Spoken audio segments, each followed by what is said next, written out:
অনেক দিন আগের একটা ভিডিওতে আমার বানানো চিকেন আমি শেয়ার করেছিলাম, তো সেইখান থেকে জিনিয়া গেমিং নামে একজন কমেন্ট করেছিল চিকেনের রেসিপিটা দেওয়ার জন্য। প্রথমেই জিনিয়া তোমার কাছে সরি চেয়ে নিচ্ছি, কারণ ভিডিওটা দিতে না অনেকটাই লেট হয়ে গেল। ভিডিওটা আমার করাই ছিল কিন্তু ভয়েস ওভার দিতে একটু লেট হয়ে গেছিলো। যাই হোক, আজকের ভিডিওটা তোমার এবং আমার সকল ভিউয়ার্সদের জন্য। ফার্স্টেই আমি আলুগুলোকে একটু লাল লাল করে ভেজে তুলে নিয়েছি, তারপর ওই তেলের মধ্যে চিকেনগুলো দিয়ে দিয়েছি। আমি যখনই চিকেন রান্না করি না কেন ফার্স্টে একটু তেলের মধ্যে নেড়ে চেড়ে নিই, মানে ওই চিকেনগুলো দেওয়ার পর হালকা একটু কালারটা চেঞ্জ হলেই তুলে নিই। আমি জানি না জিনিয়া তুমি আমার থেকে ছোট না বড়, তবু আমি তোমার নাম ধরেই বলছি। তুমি যেদিন আমায় ফার্স্ট কমেন্টটা করেছিলে চিকেনের রেসিপি দেওয়ার জন্য, আমি এতটাই খুশি হয়েছিলাম যে বাড়ির প্রত্যেককে বলেছি, জানো আমার একজন ইউটিউব ফ্যামিলি মেম্বার আমার কাছ থেকে চিকেনের রেসিপি চেয়েছে।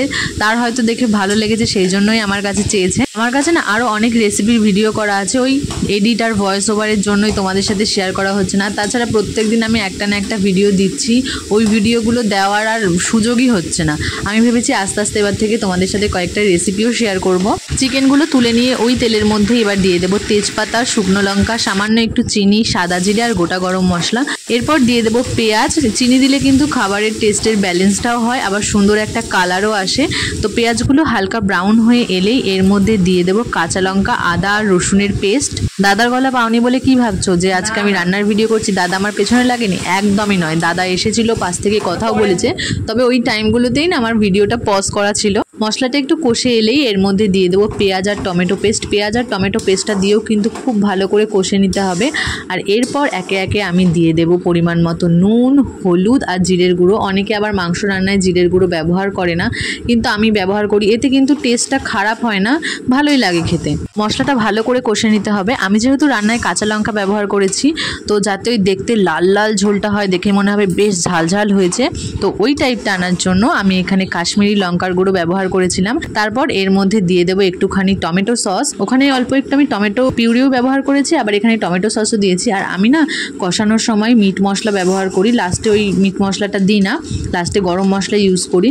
তো এখানে ভেজে রাখা মাংসটা দিয়ে ভালো করে কষে নিতে হবে। আমি মাংস কষানোর সময় অল্প অল্প জলও ব্যবহার করি, যাতে আরও বেশিক্ষণ ধরে কষানো যায়। যতক্ষণ তুমি ভালো করে মাংসটা কষাবে তত কিন্তু মাংসের টেস্টটা ভালো হবে। এরপর আমি এর মধ্যে আলু দিয়ে আরও বেশ কিছুক্ষণ কষিয়ে যখন দেখবো যে তেলটা ছেড়ে গেছে, তখন আমি এর মধ্যে পরিমাণ মতো জল দিয়ে ঢাকা দিয়ে রাখবো। বিয়ের আগেও বাড়িতে যখন মাংস আনা হতো, বিয়ের আগে বলবো না, বিয়ের পরেও যখন আমি গেছি, ভাই থাকতে যখন আনা হয়েছে, ভাইয়ের সবসময়ের আবদার যে দিদি রান্না করবে। মায়ের হাতে রান্নার তো কোনো তুলনাই হয় না, তবুও ভাইয়ের সবসময় যা কিছু আবদার ও আমার সাথেই করে। আর আমার দাদু জিজ্ঞাসা করতেন যে মাংসটা আজকে কে রান্না করেছে বা কে রান্না করছে, মানে আমি না আমার মা। এখানে আমার আলু আর মাংস খুব ভালো করে কষানো হয়ে গেছে। এরপর এর মধ্যে দিয়ে দেবো পরিমাণ মতো জল। মাংস আর আলু ওই হালকা করে ভাজার আর কষানোর মধ্যেই কিন্তু 70% কুক হয়ে গেছে, আর বাকিটা যেটা আছে জল দিয়ে ঢাকা দিয়ে রাখলেই পুরোটা হয়ে যাবে। এখনই দেখো কালারটা কি দারুণ এসেছে, আর তার মানে বুঝতে পারছো ফাইনাল রান্না হয়ে যাওয়ার পর কালারটা কীরকম হবে। তো এটা কিছুক্ষণ ঢাকা দিয়ে রাখলেই হয়ে যাবে, বেশিক্ষণ রাখতে হবে না। এখানে আমাদের মাংস আর আলু খুব ভালো করে সেদ্ধ হয়ে গেছে। তোমরা যদি চাও ঝোলটা আরও একটু গাঢ় করবে, তাহলে এই ঝোলের মধ্যে থেকেই একটা আলু তুলে সেটাকে একটু ম্যাশ করে ঝোলের মধ্যে দিয়ে দিলেই কিন্তু ঝোলটা আরও একটু গাঢ় হয়ে যাবে। কার কার আমার বানানো এই চিকেনটা দেখে খেতে ইচ্ছে হচ্ছে, তাহলে বাড়িতে ঝটপট বানিয়ে ফেলো। তোমাদের জন্য তো রেসিপিটা শেয়ার করেই দিলাম। নাবানোর একদম আগে দিয়ে দেবো ধনেপাতা কুচি আর গরম মশলার গুঁড়ো।